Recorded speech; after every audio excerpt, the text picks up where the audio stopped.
Ya, assalamualaikum warahmatullahi wabarakatuh. Ahlan wa sahlan buat semuanya wan fillah.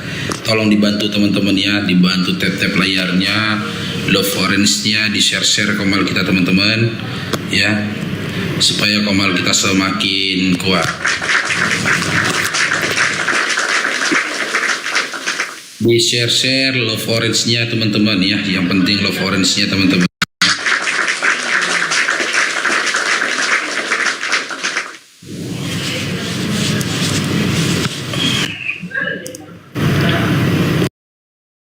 Upaluro haki. Halo. Marlin. Ya bang. Asal dari mana Marlin? Asal dari NTT. 1 match aja ya bang, aku mau komal. Oh boleh. Challenge-nya apa? Terserah abang aja challenge-nya apa. Oh ya udah, oke siap. 1 match ya. Ya. Ya silakan. Abang yang undang aja. Kalau aku kalah aku skor jam, kalau abang kalah abang terus apa ya? Bisa enggak, kalau kamu kirim undangan kayak mana nih? Cara undangnya gimana? Itu Ini. yang di sarung itu. Iya, match itu. Ini. Ah. Nah. Enggak, kalau si Marlin kalah, kamu saya minta untuk membaca gimana? Membaca. Boleh? Iya ya. Ya. NTT di mana Marlin? Di Kupang. Di Kupang ya. Oh.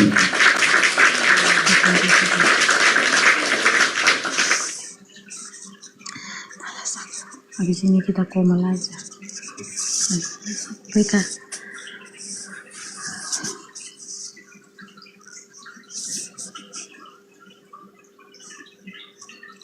Saya juga.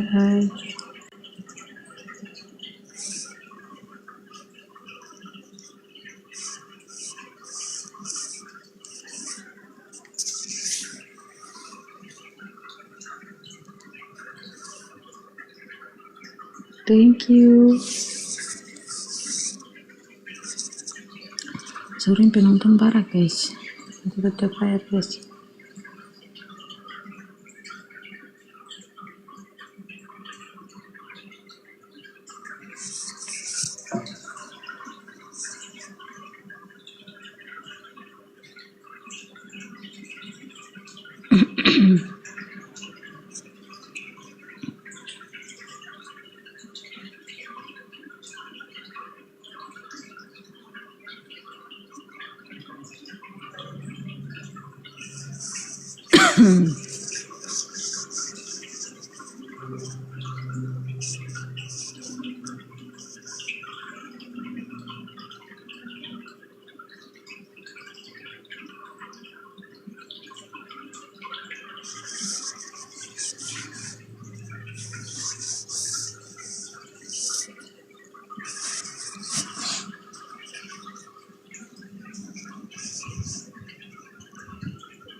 Kita bayar aja guys.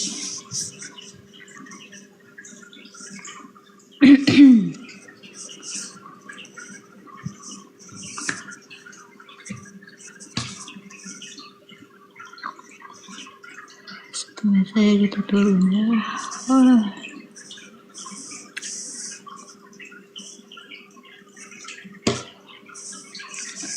Satu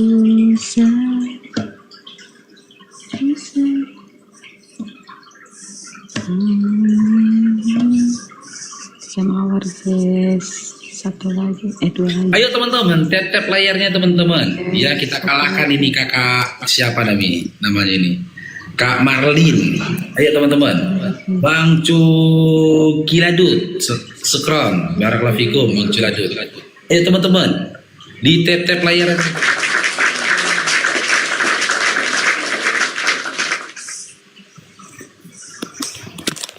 Iya, benar Bang Kiamat. Kita udah sepakat nanti kalau kakak ini kalah, dia membaca. Gitu kan Kak Marlin kan? Iya, iya, iya. Bayi Haki. Kakak berapa device di situ? Oh, mak udah dikirim sarung dia, weh. Kalah itu. Salah pilih lawan gitu ya. Pemain PK rupanya kita lawan ini. Bang Arsenal diberkati lah Bang Arsenal. Ayo optimis teman-teman, ada 1 menit lagi. Ini kayaknya kakak ini pemain PK ini. Oh iyalah, level dia 30. Level dia 30. Ya berat lah ngalahkannya. Walah. Pantes kakak dari tadi senyum-senyum aja ya. Ya Allah. Kadang itu level besar juga belum tentu ada orang, pas ada orang baik lewat itu. Ya kakak level 30 pasti kan udah sering sawer orang. Orang-orang yang sawer kakak ya pasti Enggak juga. Abang, aku sawer orang, tapi orang yang aku sawer itu nggak kembalikan, malah orang lain yang ngasih gitu. Jadi aku nggak pernah kayak ngasih, yang ngasih aja, nggak. Kak, aku mau tanya ini kak, aku mau tanya, kakak level 30 habis berapa duit itu kak, kalau boleh tahu kakak? Winnya aja 19. Tapi aku tuh nggak tahu habisnya berapa, nggak tahu. Soalnya Iya. dikit-dikit, nggak kayak. Kira-kira lah, kasarnya saja lah. Kakak level 30 habis berapa? Aduh, aku nggak tahu. Soalnya aku masih ingat 29 ke 30 itu 240K kalau tidak salah, 280K kayak begitu. Oh, level 29 ke level 30 240.000 habisnya. 240.000 koin. 240.000 koin itu berapa uang itu? Ya nggak tahu. Soalnya aku belinya dikit-dikit jadi nggak kehitung gitu loh. Kira-kira lah.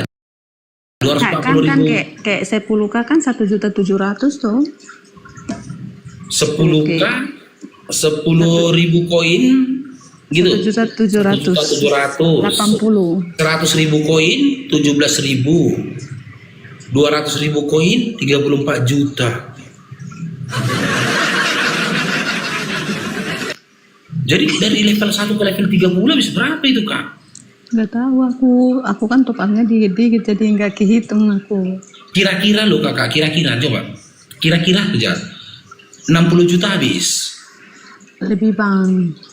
Lebih. 80? Saya rasa itu pun lebih. 100? Coba abang bayangin 29 ke 30 aja udah 30 juta. 34. Ya kan? Habisnya 34 juta. Terus Satu ke 28 20. saya sudah nggak ingat-ingat sih kalau soal itu. Enggak, karena gini, kalau dari level 1 ke level 2 kirim 10 koin aja udah naik 10 level 2 dia kan. Kalau teman aku itu dia top up dari nggak ada level sampai sekarang, dia akun 33 itu level besar semua, itu dia sudah habis 2M lebih ya uang rupiah. Tapi dia kerjanya di Amerika, beda lah. Level tinggi-tinggi itu level berapa? Level 30? Yang satu 36, yang satu 34, yang satu 30. Tapi itu dia cuma 2M top up lebih. doang. Dia cuma top up doang. Dia nggak kayak saya. Kalau saya kadang PK orang nyawer ditukar lagi gitu. Berarti Kalau dia nggak. kakak habisnya berkisar 600 juta. Nggak sampai lah kalau aku. Level 30. Nggak sampai 600 lah. 400? Nggak juga. Soalnya aku kan kadang aku kayak PK-PKan terus tukar kuenya, jadi nggak terlalu kayak apa ya itu. Tapi kalau 100 Enggak, ya, kakak Marin sudah menikah. belum. Tapi udah punya calon, tapi belum. Nggak mau aku menikah, kerja dulu, simpan duit dulu lah bang. Enggak, kakak kayak gitu nggak dimarahin mamamu pak? Nggak dimarahin mamamu kok kayak gitu? Mamaku nggak tahu, uang di bangku aja yang aku tahu. Gimana mama? Enggak, maksudnya berarti mama kakak nggak tahu kakak top up kayak gitu? Ya nggak tahu lah, kalau tahu dibelokin aku. Naik asam lambungku kak. Ya udah ya Bang ya, makasih. Oke, makasih ya. Iya. Iya, iya, iya. Iya, iya, iya.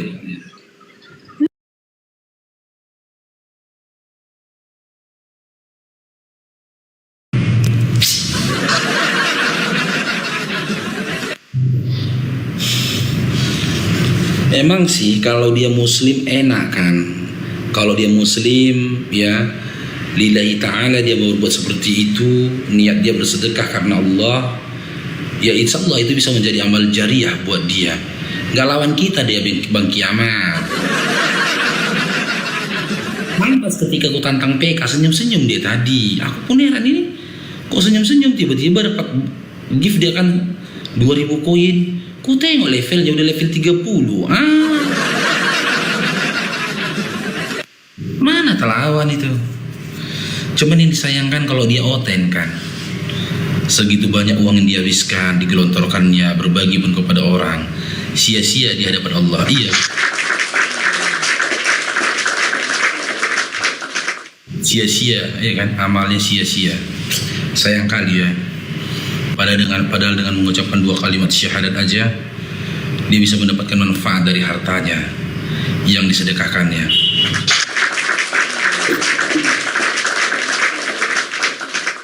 Bayangkan teman-teman, ratusan juta habisnya teman-teman, Masya Allah. Bang Arsenal, sekarang barakallahu fikum abang kau.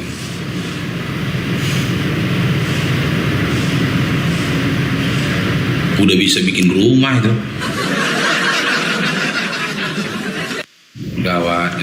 Ayo silakan buat adik-adik Kristin yang baik hati dan rajin menabung, yang mau berdiskusi ke Babang Faruknya silakan.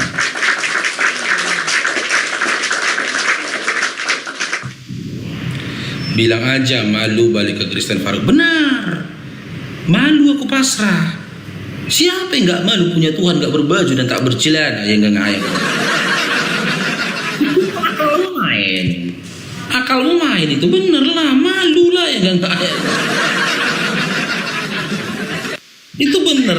Yang jadi pertanyaan kenapa kau masih di oten? Pandainya kau.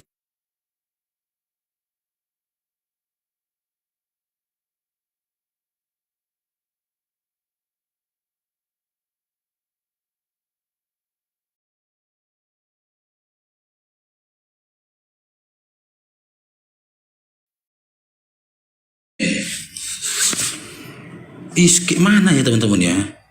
Taruh di mana muka ini ya? Awak nyembah Tuhan tak berbaju dan tak bercelana. Coba ya. Mati dianiaya. Mirip seperti begal.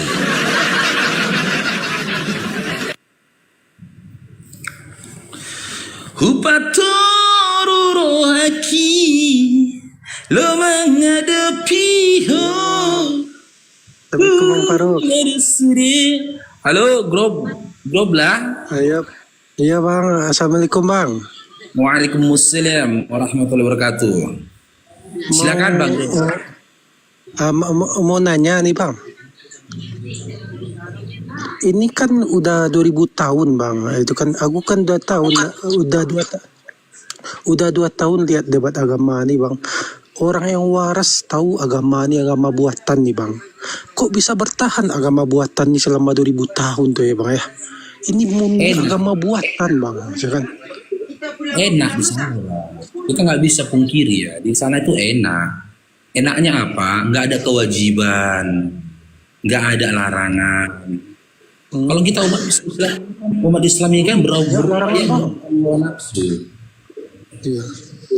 Biasanya Bang yang enak-enak tuh agama palsu biasanya tuh Bang. Udah sampai 2000 sekarang. Bener kan? Biasanya yang itu bener ya. Betul Bang. Iya Bang Faruk. Itulah Bang. Kok bisa bertahan selama 2000 tahun tuh ya Bang ya? Itulah karena enaknya itu tadi, tidak ada pengorbanan, tidak ada kewajiban, ya kan? Mereka bebas, nggak perlu sholat, nggak ada pantangan, makanan, minuman, kan gitu. Tidak puasa di bulan Ramadan, tidak ada kewajiban, tidak tentang zakat dan lainnya. Enak mereka. Karena enak aja di situ, ibadahnya aja enak kan. Ibadahnya aja enak. Beda tipis antara dia dengan diskotik coba. Terus bang, aku sampai kini mau masih bingung bang. Oh, misalkan Buddha, Hindu, semua agama ibadahnya kan khusyuk bang. Cuman satu nih ibadahnya jingkrak bang. Karaoke itu mana ibadahnya itu tuh bang? Ya itu lah gue bilang, makanya mereka bertakir ada fiti-fiti tuh kan. Begitu enaknya gitu. Iya. Enggak bang, seluruh agama di dunia ini ibadahnya khusyuk deh bang. Kan khusyuk itu kan diam atau tertib atau diam lah atau tenang lah gitu kan. Ini ibadahnya berisik bang. Macam mana ibadahnya kayak gitu ya? Ya itulah bang, karena enaknya itu kan. Nanti gini, dia sebelum ibadah nanti masuk dulu tuak 3 botol kan, gulu baru masuk dulu ke ibadahnya. Jadilah kan, renceng. Kita masuk dulu pil apa itu kan belum masih makin enak kena bass musik itu. Ya kan di diskotik kan tuh, masuk dulu pil itu, belum katanya. Baru masuk dulu. Meninggal masuk surga. Bang, terus yang mau aku tanya bang, hanya modal percaya kepada Yesus saja masuk surga? Kok bisa semudah itu masuk surga ya bang? Biasanya yang semudah itu agama palsu tuh bang. Nah, kalau udah sebut merek nggak aku tanggapin bang. Anakku 4 bang. Mau molok nanti bang. Abang kalau udah sebut merek nggak aku tanggapin lagi bang. Bahaya bang, bahaya. Nanti taping di bawah Polda. Anakku 4 bang. Betul bang. Jangan sebut merek tadi bang. Abang udah sebut merek. Ngeri aku nanggapinnya bang. Itu agama yang satu tuh hanya percaya kepada itu tuh bang. Kok bisa? Gimana? Halo? Loh, nggak ada suaranya. Cik. Assalamualaikum, Pak Isti. Halo bang. Waalaikumsalam. Udah nanti turun dulu bangnya, Bang Groya. Abang udah sebut merek bang, nanti kita menolak abang. Afwan dong ya. Oke bang, sip. Oke bang. Cair drong diperkecil ini. Boleh teman-teman, kita ngobrol seperti itu, tapi jangan sebut merek. Kalau kalian udah sebut merek, aduh, aku ngeri bang, anakku 4. Sebut merek, pandai-pandai kalian lah menyusun kata-katanya supaya jangan menyinggung merek-merek tertentu gitu loh. Kalau udah disebut merek, apa tadi? Nuera, apa Karpil, apa Kremen? disebutlah tadi merek apa, nggak dengar juga aku tadi merek apa. Silakan buat adik-adik OTN yang baik hati dan rajin menabung, ya silakan naik berdiskusi. Semangat adik-adik OTN, semangat, senyum menghadapi hidup. Yakinlah dengan semangat dan juga senyumanmu, jika kau tetap di sana kau akan masuk neraka. Senyum. Ayo Ten, silakan.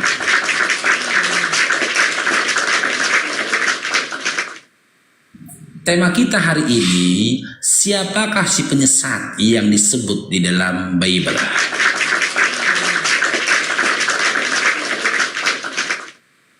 Ciri-ciri Tadi dulu lagumu Bapero, tadi keputus lagumu itu, sambung dulu.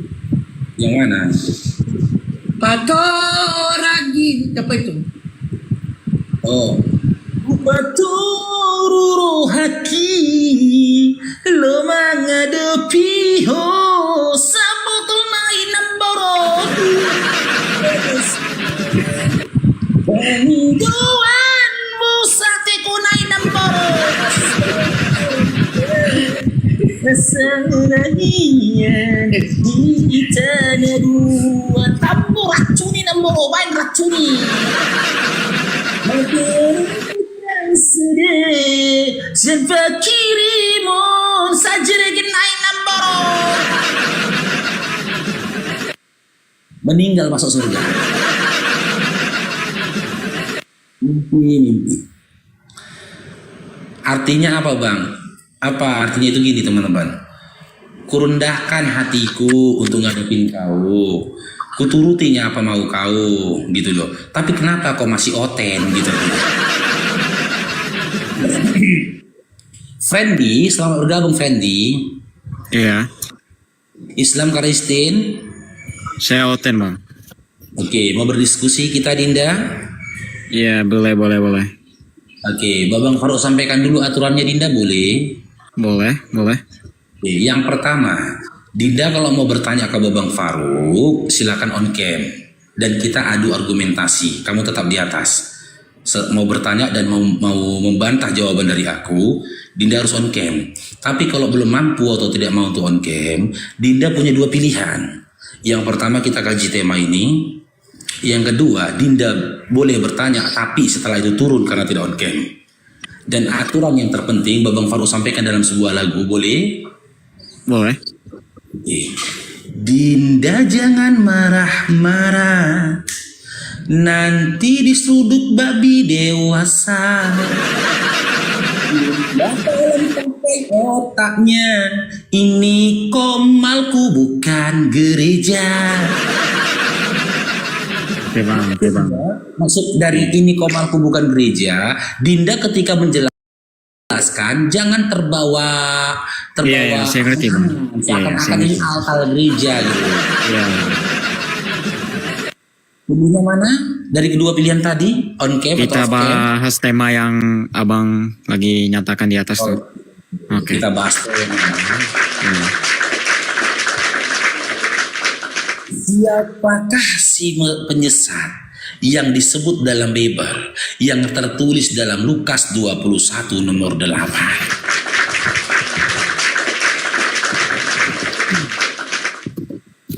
Lukas 21 nomor 8. Dalam Lukas 21 nomor 8, Yesus menyampaikan kepada murid-muridnya bahwasanya akan datang penyesat kepada mereka. Di mana si penyesat itu membawa nama dia, membawa nama Yesus, menyebut-nyebut nama Yesus. Dia si penyesat. Dan Yesus menyampaikan kepada murid-muridnya untuk berhati-hati. Jelas dalam Lukas 21 nomor 8, ternyata ciri-ciri si penyesat di dalam Bible itu membawa nama Yesus. Sekarang saya tanya buat Dinda Friendly, ya, dari kedua tokoh ini, Nabi Muhammad SAW dengan Paulus, siapa di antara kedua tokoh ini ya yang muncul menyatakan diri seorang rasul yang membawa-bawa nama Yesus? Nabi Muhammad SAW atau Paulus? Paulus bang. Paulus. Oke. Berarti si penyesat yang disebut Yesus yang akan datang menemui murid-muridnya siapa? Nabi Muhammad SAW atau Paulus? Jadi Paulus itu di penyesat ya, yang mau disampaikan kamu itu. Tidak, yang saya tanyakan, saya tidak memaksakan kehendak saya. Kamu tadi sudah akui di antara dua tokoh Nabi Muhammad SAW dengan Paulus, siapa yang datang atau muncul dengan membawa nama Yesus? Anda katakan Paulus, benar. Sementara dalam Lukas 21 nomor 8, Yesus menyampaikan kepada murid-murid untuk berhati-hati kepada si penyesat. Salah satu tanda yang dibawa oleh si penyesat itu ialah dia membawa nama Yesus. Paulus membawa nama Yesus. Nabi Muhammad SAW tidak pernah membawa nama Yesus, tidak pernah menyebut nama Yesus. Berarti si penyesat yang dimaksud oleh Yesus dalam Lukas 21 nomor 8, Paulus atau Nabi Muhammad SAW? Itu aku nggak bisa jawab bang.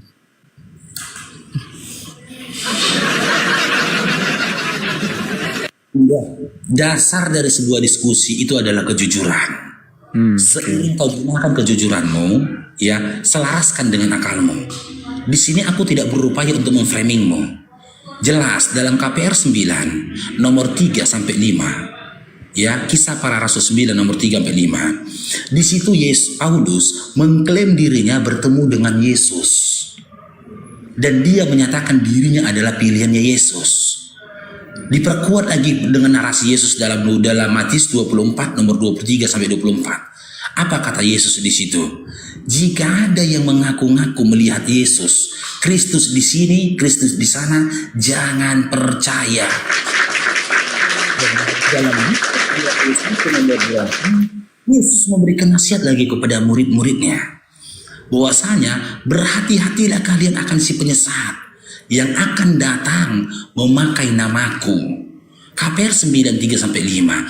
Pauluslah yang datang membawa nama Yesus, memakai nama Yesus, dengan dia menyatakan dia didatangi oleh Yesus dan dipilih oleh Yesus untuk menyampaikan ajaran-ajarannya Yesus. Sekarang saya tanya, jadi berdasarkan Lukas 21 nomor 8, Matius 24 nomor 23-25, Matius 24 nomor 23 sampai 24, KPR 9 nomor 3 sampai 5, siapa si penyesat yang dimaksud oleh Yesus? Nabi Muhammad SAW atau Paulus? Jujur. Kalau konteksnya itu, bukan aku nggak mau jawab bang, tapi aku itu nggak lihat apa yang disesatkan oleh Paulus itu. Oke, kau tidak lihat apa yang disesatkan oleh Paulus? Iya. Oke, saya tunjukkan satu persatu yang telah disesatkan oleh Paulus.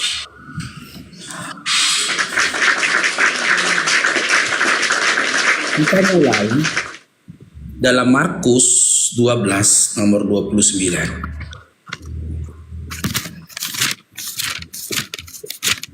Nih. Di sini Yesus mengatakan, hukum yang terutama ialah, dengarlah wahai orang Israel, Tuhan Allah kita, Tuhan itu Esa. Di sini Yesus menggunakan diksi itu. Berarti diksi atau kata itu tidak menunjuk kepada dirinya, tapi menunjuk kepada sosok selain dia. Setuju ya? Karena kata yang dipilih adalah kata itu, bukan ini atau aku. Yesus mengatakan Tuhan Allah itu Esa. Tuhan Allah kita, di sini ada diksi kita lagi. Kata kita di sini, siapapun yang mengatakan termasuk dirinya berarti. Contoh, aku bilang sama Freddy, dengarkanlah bahwasanya kita harus pergi nanti sore ke Aceh. Karena ada diksi kita di sini, maka aku pun ikut ke Aceh. Kalau aku tidak ikut ke Aceh, kalian. Diksi yang kupilih, yang kupilih itu kata kalian, bukan kata kita. Tapi di sini Yesus menyebut kata kita. Berarti Yesus pun bertuhan kepada Tuhan Allah yang Esa. Sementara ya, dalam Roma 14 nomor 9, Roma 14 nomor 9, Paulus berkata, sebab untuk itulah Kristus telah mati dan hidup kembali, supaya ia menjadi Tuhan baik atas orang-orang mati maupun atas orang-orang hidup. Paulus yang menjadikan Kristus itu Tuhan, karena kitab Roma ini adalah tulisannya Paulus. Sementara Yesus tidak pernah menyebut Kristus adalah Tuhan Allah yang benar, tidak ada. Tapi Pauluslah yang menjadikan sosok Kristus ini adalah Tuhan. Itu pertama. Ya, dia tidak mengatakan Tuhan Allah itu Esa. Menyembahlah kau kepada hanya Tuhan Allahmu. Gak ada. Sementara Yesus dalam Lukas 4 nomor 8, kamu hanya menyembah kepada Tuhan Allahmu, kata Yesus kepada iblis. Sekarang ya, penyesatan yang kedua yang dilakukan oleh Paulus. Tertulis dalam Matius 5 nomor 17 sampai dengan 18. Nah, ini dia. Apa kata Yesus? Janganlah kamu menyangka bahwa aku datang untuk menyediakan hukum Taurat atau kitab para nabi. Aku datang bukan untuk menyediakannya, melainkan untuk menggenapinya. Karena aku berkata kepadamu, sesungguhnya selama belum lenyap langit dan bumi ini, satu iota atau satu titik atau satu titik pun tidak akan ditiadakan dari hukum Taurat sebelum semuanya terjadi. Apa kata Yesus? Sebelum lenyap langit dan bumi, satu iota dari hukum Taurat itu tidak akan dibatalkan. Sementara dalam Efesus 2 nomor 15, Efesus 2 nomor 15, apa kata Paulus dalam Efesus 2 nomor 15? Sebab dengan matinya sebagai manusia, ia telah membatalkan hukum Taurat dengan segala perintah dan ketentuannya, untuk menciptakan keduanya menjadi satu, manusia baru di dalam dirinya, dan dengan itu mengadakan damai sejahtera. Berbedanya apa yang menjadi buah pengajaran dari Yesus dengan apa yang diajarkan Paulus. Sekarang saya tanya, ya, ketika Paulus membatalkan hukum Taurat dan segala ketentuannya dalam Efesus 2 nomor 15, apa dasar Paulus atau apa kapasitas Paulus sehingga dia berani membatalkan hukum Taurat? Itu kesesatan. Yesus aja mengatakan sebelum langit dan bumi ini hancur, satu iota dari hukum Taurat itu tidak mungkin dibatalkan. Tapi dengan mudahnya Paulus dalam Efesus 2 nomor 15 ya membatalkan hukum Taurat. Sekarang saya tanya, siapa si penyesat yang disebut Yesus dalam Bible? Silakan.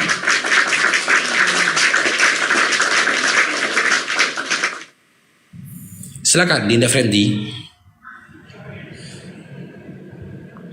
Friendly. Iya, bentar bang. Aku lagi proses bentar.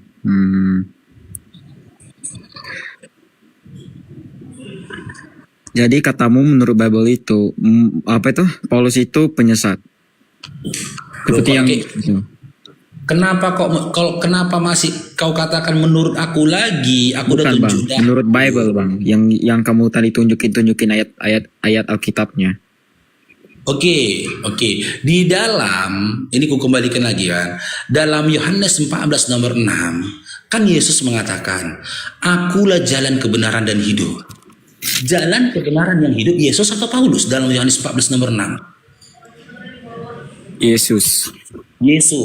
Dalam Matius 5, 17 sampai 18, Yesus mengatakan, sebelum langit dan bumi ini hancur, satu iota dari hukum Taurat itu tidak bisa dibatalkan. Sementara Paulus dalam Efesus 2 nomor 15 mengatakan hukum Taurat dan segala ketentuannya telah dibatalkan. Berarti kebenaran dari perkataan siapa? Yesus atau Paulus? Yesus. Berarti si penyesat siapa? Yesus atau Paulus?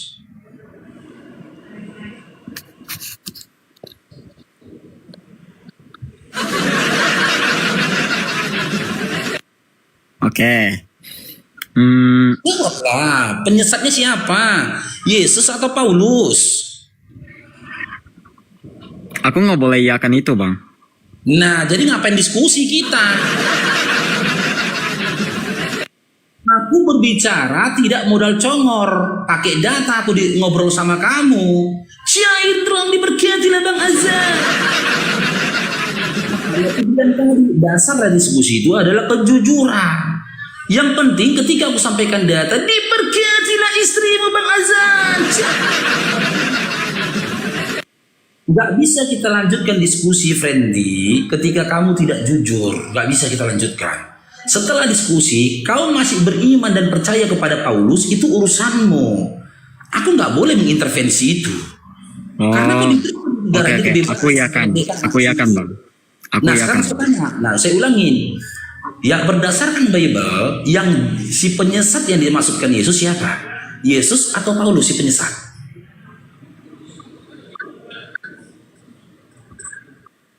Menurut konteks itu, aku yakan dulu Paulus. Oke. Paulus siapa? Paulus kenapa? Paulus mengajarkan benar lain daripada Kristus, aku yakan dulu. Oke. Iya, enggak. Paulus si penyesat bukan berdasarkan data yang kita sampaikan tadi. Oke. Apanya yang oke? Oh iya, oke. Iya apa? Jelas Iya. lah, kamu lagi tegas. Iya apa? Penyesat, oke. Siapa sih penyesat itu?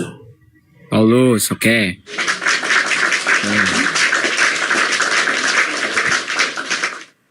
Dan setelah itu kamu masih beriman kepada Paulus, itu iman, itu urusanmu, itu pribadimu. Bang, Nggak boleh kita intervensi. Aku nggak beriman kepada Paulus, Bang. Gimana? Aku nggak beriman kepada Paulus, Bang. Berarti Anda tidak menuhankan Yesus. Aku menuhankan Yesus, tapi aku nggak beriman pada Rasulnya. Iya. Iya. Kalau kamu tidak akan bisa menuhankan Yesus tanpa Paulus, Dinda. Kata siapa, Bang? Nggak bisa. Karena melalui tulisan-tulisan Paulus lah yang menyangkakan dan menyatakan Yesus itu Tuhan. Karena aku udah tunjukkan sama kamu datanya tadi Roma 14 nomor 9. Nggak begitu Kan itu juga, kata Bang. Paulus.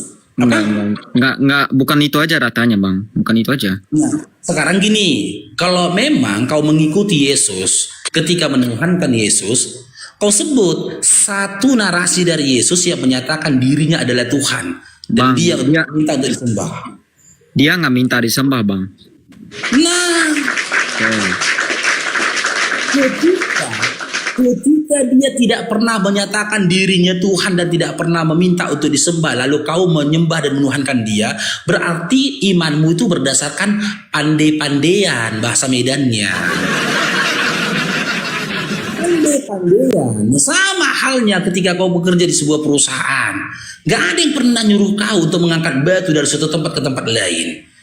Akhir bulan kau minta gaji, pemimpin perusahaan akan bilang kau pandai-pandaian. Siapa yang nyuruh kau mindahkan batu itu, katanya. Harus ada akadnya.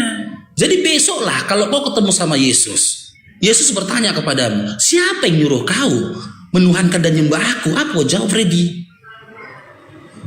Apa kau jawab? Cobalah jawab dulu. Yesus berkata gitu, bertanya amamu, siapa yang nyuruh kau menyembah aku, menuhankan aku? Sementara dalam Markus 12:29 aku udah bilang sama kau, Tuhan Allah kita, Tuhan itu Esa, Freddy, katanya. Aku yang kau sembah. Matius 11 nomor 25. Aku bersyukur kepada Bapa Tuhan langit dan bumi. Kenapa kau bersyukur kepadaku, kata Yesus. Lukas 6 nomor 12. Semalam-malaman aku berdoa kepada Bapa Tuhanku. Matius 26 nomor 39. Dari nomor 36 kalau kita baca. 3 kali aku satu malaman berdoa kepada Bapa Tuhanku. Kenapa kau berdoa kepadaku, Freddy? Siapa yang nyuruh kau? Berani kau bilang kau Yesus? Berani? Sementara narasi di Bible Yesus gak pernah mengajarkan begitu. Ujung-ujungnya apa kau bilang? Paulus yang menyuruh aku. Cobalah jawab, Freddy. Kalau Yesus kelak bertanya kepadamu, siapa yang nyuruh kau, Freddy, menuhankan dan menyembah aku, Freddy? Siapa? Apa jawabanmu, Freddy? Jawabannya apa tuh? Dogma saya, Bang. Apa? Iman saya, Bang. Nah, kena kau kan? Berarti kau telah menuhankan imanmu, bukan menuhankan aku, kata Yesus. Imanmu yang kau sembah.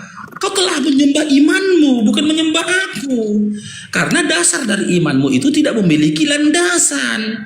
Aku sendiri tidak pernah menyuruh kau menyembah aku, kan benar kan, Freddy? Benar kau bilang. Apa kata Yesus? Maka aku berlepas diri atas apa yang kau lakukan. Lalu Yesus berkata kepadamu, enyahlah kau dari hadapanku, sekalian kau buat kejahatan. Aku tidak mengenal kamu, Freddy. Matius 7 nomor 23. Tapi, Bang, emang kami harus menuhankan Yesus, Bang, begitu. Dalam Yohanes 3:16 sampai 18, Bang. Kita buka ya pelan-pelan ya. Yohanes 3:16 sampai 18. Yohanes 3 16 sampai ayat 18. sampai nomor 18. Kita Ya. buka ya. Karena begitu besar kasih Allah akan dunia ini, sehingga ia mengaruniakan anaknya yang tunggal, supaya setiap orang yang percaya kepadanya tidak binasa, melainkan beroleh hidup yang kekal. Nomor 16 dulu ya, Ya, kita oke. kaji ya. Supaya setiap orang yang percaya kepadanya ya tidak binasa, melainkan peroleh hidup yang kekal. Sekarang saya tanya, ketika Yesus mengatakan kepadamu, Tuhan Allah kita, Tuhan itu Esa, kau percaya nggak perkataan Yesus? Ya, oke. Nggak percaya nggak kau dengan perkataan Yesus itu? Aku percaya. Nah, kenapa kau tuhankan dia? Kenapa kau tuhankan dia, Freddy? Ketika Yesus berkata dalam Yohanes 5 nomor 37, Bapa yang telah mengutus aku, rupanya tidak bisa kau lihat, suaranya tidak bisa kau dengar. Kau percaya nggak perkataan Yesus?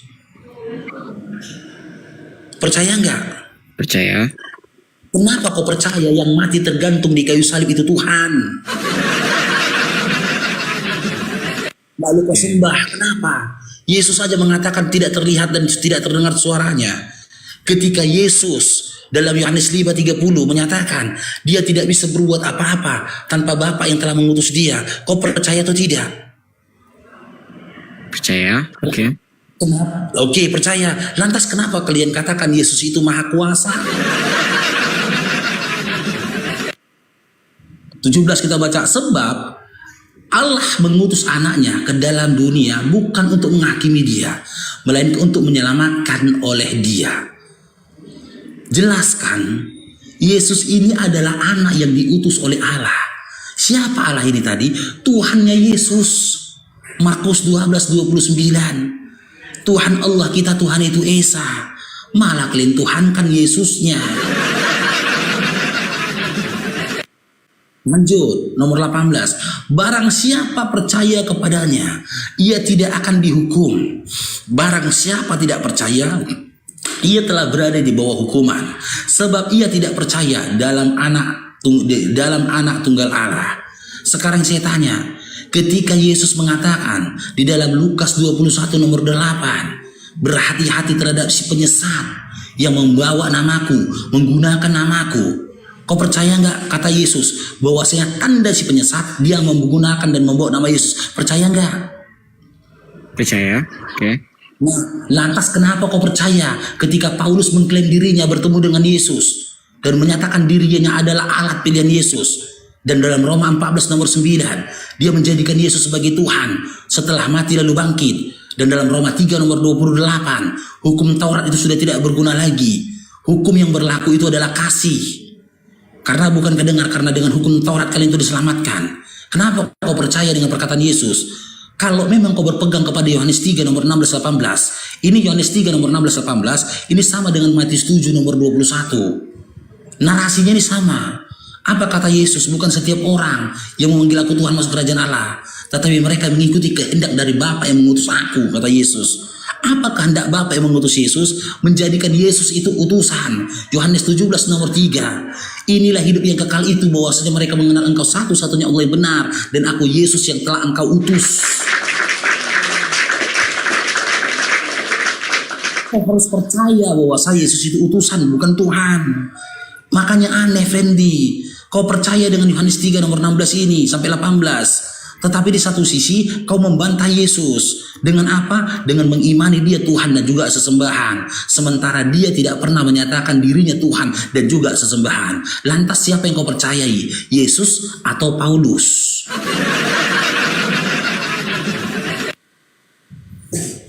Gimana, Fendi?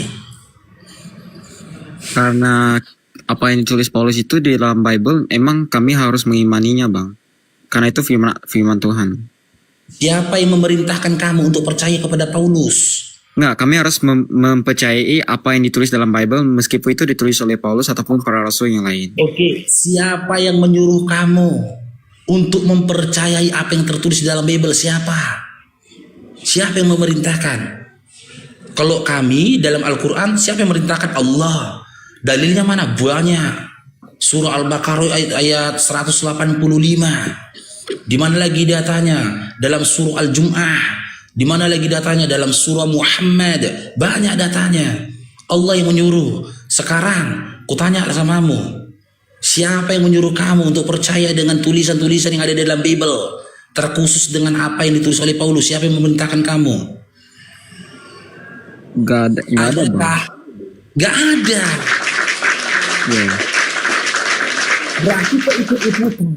Sementara dalam Bible, ya, Yesus itu tidak pernah memberikan perintah kepada kalian. Ini Paulus adalah yang kuutus. Percayalah kalian kepadaku dan percayalah kepada Paulus. Tidak ada. Tapi narasi-narasi yang disampaikan oleh Yesus tentang tanda-tanda si penyesat itu mengarah kepada Paulus. Sudah kita kaji tadi kan, mengarah kepada Paulus. Tanda-tanda si penyesat itu membawa nama Yesus, bermukjizat dengan nama Yesus, memanggil Yesus Tuhan. Dialah si penyesat dan dialah si penyesat dan antikristus. 2 Yohanes nomor 7. Kalau nggak percaya Yesus itu manusia, bukan Tuhan, kalian ini si penyesat dan antikristus.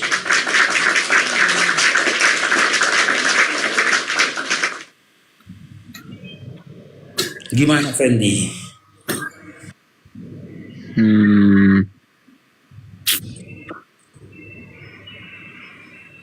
Jadi kesimpulannya apa bang? Apa? Kesimpulannya apa bang? Ya kesimpulannya seperti yang kau katakan tadi. Paulus itu penyesat. Benar itu.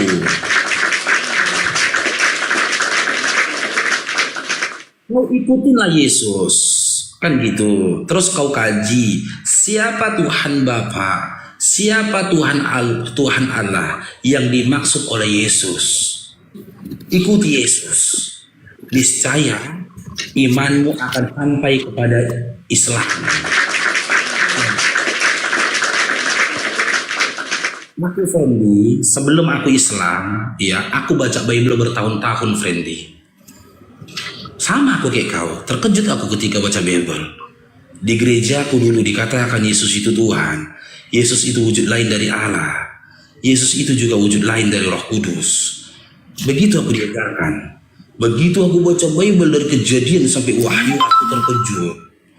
Ternyata apa-apa yang disampaikan oleh orang-orang sekelilingku, terkhusus pendeta, bertolak belakang dengan apa yang dikatakan Paulus Yesus, bahkan dengan apa yang dikatakan oleh Bapa.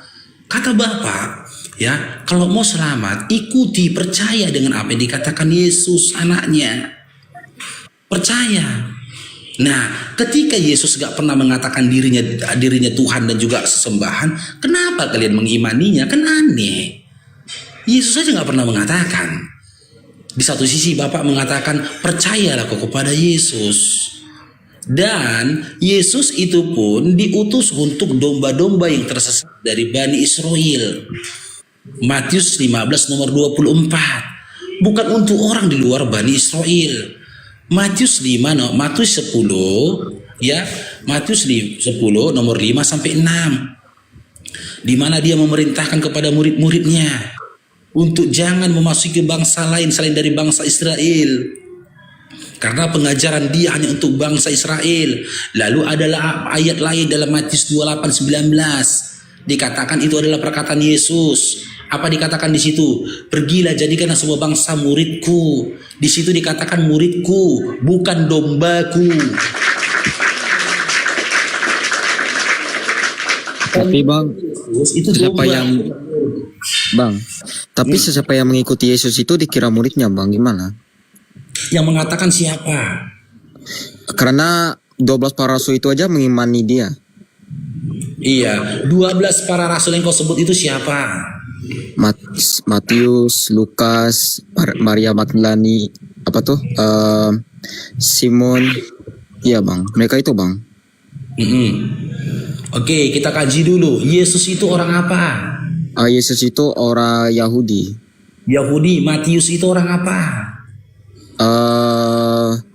Dia itu pengutip Lewi. Matius, namanya aja belakangnya Us, itu Yunani. Mana ada Yesus punya murid orang Yunani? Nggak ada. Yesus nggak pernah punya murid namanya Markus Yunani, nggak ada. Ya bang, oke. Ya. Jadi jangan terlalu ngapain kamu memahami Yesus berdasarkan murid gini loh. Kalau kau ingin mengetahui siapa aku, Freddy, kau minta keterangan dari aku. Jangan kau tanya orang lain. Keterangan dari aku lebih kuat tentang siapa aku daripada orang lain. Sama halnya, kalau kau ingin mengetahui siapa Yesus, lihat Yesus berdasarkan penjelasan Yesus. Gak usah kau dengar dari orang lain, bahkan dari muridnya. Mana lebih kuat penjelasan tentang siapa Yesus? Mana lebih kuat penjelasan? Siapa Yesus menurut Yesus atau siapa Yesus menurut murid? Mana lebih kuat penjelasannya? Pasti siapa Dua-dua Yesus bisa, menurut Yesus itu sendiri kan? Siapa Yesus menurut Yesus itu sendiri kan? Lebih kuat kan informasinya kan tentang siapa Yesus kan? Oke, ya. Iya. Itu udah paparkan tadi. Yesus nggak pernah mengatakan dirinya Tuhan dan minta disembah. Dia mengajak kepada orang untuk menyembah kepada Tuhannya. Bahkan di dalam kitab Lukas 22, di dalam kitab Lukas ya, Lukas 22 nomor 46. Apa kata Yesus kepada murid-muridnya ketika dia membangunkan murid-muridnya di tengah malam? Kenapa kamu tidak berdoa, kata Yesus. Berdoalah kamu supaya kamu jangan disesatkan, kata Yesus. Yesus menyuruh berdoa. Sebagaimana aku berdoa, aku meminta, kata Yesus. Yesus waktu itu tidak bilang kepada murid-muridnya, kenapa kau tidak menyembah aku? Iya bang, nggak boleh begitu bang. Nggak boleh minta disembah bang. Gimana? Karena yang minta disembah itu iblis bang. Siapa yang mengatakan? Ya Tuhan itu nggak boleh minta disembah. Siapa yang mengatakan? Informasi. Karena yang disembah, yang minta disembah itu adalah iblis bang. Oke, siapa yang mengatakan yang minta disembah itu adalah iblis? Informasi dari siapa itu? Dari Yesus atau dari Bapa? Waktu Yesus dicobai di padang gurun bang, yang iblis itu berkata kepadanya. Itu kisah yang kita baca dalam Matius 4 dan Lukas 4, itu kisah di mana iblis mengatakan kepada Yesus, jika kamu menyembah kepadaku, tunduk kepadaku, maka seluruh isi dunia ini kuberikan kepadamu. Itu kisah yang diceritakan. Iya, tapi dia minta disembah nggak bang? Iya, dia minta disembah, tapi jadi artinya setan minta disembah nggak? Nah, sekarang begini, berarti kau percaya dengan setan? Enggak bang, aku nggak nyembah dia. Aku cuma tahu yang minta disembah itu setan bang. Nah iya, karena apa? Kau percaya dengan pernyataan setan. Yang mengatakan peminta disembah di situ siapa? Setan atau bukan? Setan bang. Kau percaya nggak dengan perkataan setan? Percaya dengan perkataan setan. Percaya. Itu anehnya kalian. Ketika setan menunjukkan sikap minta disembah, kalian jadikan setan sebagai alat apa? Sebagai tolak ukur. Coba. Kalian jadikan setan sebagai tolak ukur gitu loh. Jangan jadikan setan itu sebagai tolak ukur. Di sisi lain, kalian tahu bahwasanya setan itu ingin menandingi atau menyaingi Tuhan. Ingin menyatarakan dirinya dengan Tuhan. Kenapa setan menyatakan dirinya minta disembah? Karena dia tahu Tuhan pun minta disembah. Cain dong diberkati kau orang. Malah ketika setan minta disembah, kalian jadikan pernyataan setan itu sebagai pegangan iman kalian. Pernyataan setan kalian bikin jadi pegangan iman kalian. Sekarang kutanya, kau ngikut Yesus atau ngikut setan? Yesus bang. Dalam Lukas 4 dan Matius 4 itu, ketika setan itu minta disembah, adakah Yesus mengatakan cuman setanlah yang minta disembah, sementara Tuhan tidak ada? Yesus berkata begitu? Tidak ada. Makanya makanya aku bilang, Friendly, ini pelajaranku ya belasan tahun yang lalu ketika baca Bible. Dogma yang dibangun oleh bapak-bapak gereja itu adalah dogma yang salah. Karena apa? Dia membangun iman kita berdasarkan persangkaan setan. Tidak masuk akal gitu. Perkataan setan dikutip itu yang menjadi dasar dari iman. Makanya aku dulu berpikir, aku ini ngikut setan atau ngikut iblis? Kecuali setelah setan atau iblis berkata begitu, Yesus itu menanggapi dengan perkataan, hanya iblis atau setanlah yang minta disembah, sementara Bapa yang mengutusku tidak. Benar setan.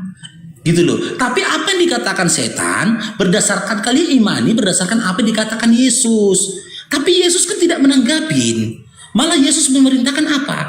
Hanya kepada Tuhan Allahmu sajalah kamu menyembah, kata Yesus. Hanya kepada Tuhan Allahmu sajalah kamu menyembah. Yesus itu utusan. Yesuslah yang memerintahkan kalian untuk menyembah kepada Tuhan Allah. Sebagaimana nabi-nabi terdahulu dan nabi setelah dia. Tugas nabi inilah yang menyampaikan perintah apa yang diperintahkan oleh Tuhannya. Maka ketika komunikasi terjadi antara setan dengan Yesus, iblis dengan Yesus, harusnya perkataan Yesus yang kau terima, kau imani, gitu loh. Kau katakan Tuhan itu tidak diminta disembah, dia minta disembah. Tuhan itu minta disembah, tapi melalui lisannya Yesus. Tuhan minta disembah melalui lisan Yesus. Makanya dalam Yohanes 3:16-18 kan dikatakan Tuhan gini, nih, karena begitu besar kasih Allah akan dunia ini sehingga dia mengaruniakan anaknya tunggal supaya setiap orang yang percaya kepadanya tidak binasa melainkan beroleh hidup yang kekal. Kan gitu. Sebab Allah mengutus anaknya ke dalam dunia bukan untuk menghakimi, melainkan untuk menyelamatkan dia. Ini ya. Lalu kita ke Yohanes 17 nomor 3. Yohanes 17 nomor 3. Ini apa kata Yesus di sini? Inilah hidup yang kekal itu, bahwa mereka mengenal Engkau satu-satunya Allah yang benar dan mengenal Aku Yesus Kristus yang telah Engkau utus. Jadi kita ke Lukas 4 nomor 8. Lukas 4 nomor 8.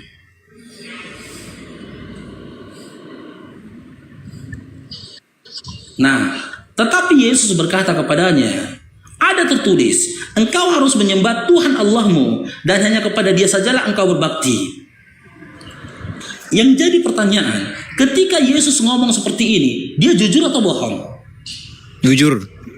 Jujur. Berarti adakah Tuhan memerintahkan Yesus untuk menyatakan ini? Tuhan memerintahkan Yesus menyatakan ini. Memerintahkan. Adakah Tuhan memerintahkan Yesus mengatakan hal ini kepada iblis? Saya nggak tahu, Bang. Ada dong, Yohanes 17 nomor 3. Itu mengklaim diri utusan. Gitu loh. Tuhan minta disembah. Tapi karena kata Yesus dalam Yohanes 5:37, Tuhan itu tidak terlihat, suaranya tidak terdengar. Permintaan Tuhan untuk menyembah Dia katakan melalui lisan Yesus. Ini bukti otentik Tuhan itu minta disembah. Kalau kau mau membantah pernyataanku, kau harus menyatakan Yesus berbohong. Dalam Lukas 4 nomor 8. Jangan malahan kau gunakan narasinya iblis untuk mematahkan narasinya Yesus dalam Lukas 4 nomor 8. Makanya dulu waktu Kristen aku heran. Gitu loh. Kenapa pendeta ini membangun framing dan juga dogma sehingga mengikuti narasi-narasinya iblis, bukan Yesus? Oke, Bang, aku punya pertanyaan, boleh nggak? Apa? Silakan. Kamu beriman pada Allahnya Yesus apa Allah? Kamu beriman kepada Allahnya Yesus apa Allah? Aku beriman kepada Allah. Allah di dalam Bible sama nggak dengan Allah di dalam Quran? Nah, kalau untuk mengetahui Allah di dalam Bible sama nggak dengan Allah di dalam Al-Quran, kita kaji sifat, bukan wujud, betul? Ya kan? Oke. Di dalam Yohanes 5:37, Tuhannya Yesus dia katakan tidak terlihat, suaranya tidak terdengar. Kami juga beriman kepada Tuhan yang tidak terlihat dan suaranya tidak terdengar. Berarti sama dalam sifat. 1 Timotius 6 nomor 16. Dialah yang tidak bisa dihampiri oleh maut. Dia bersemayam dalam terang. Tak seorang pun bisa melihatnya. Sama dengan iman kami. Tuhan kami lam yalid walam yulad. Walam yakul lahu kufuwan ahad. Karena dia tidak beranak dan tidak diperanakan, mustahil bagi dia didatangi oleh maut. Sifatnya sama. Gitu loh. Di dalam perjanjian lama, bahwasanya Allah menciptakan langit dan bumi. Sama.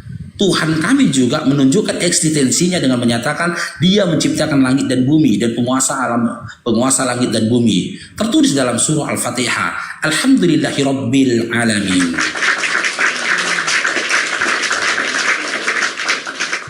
Selama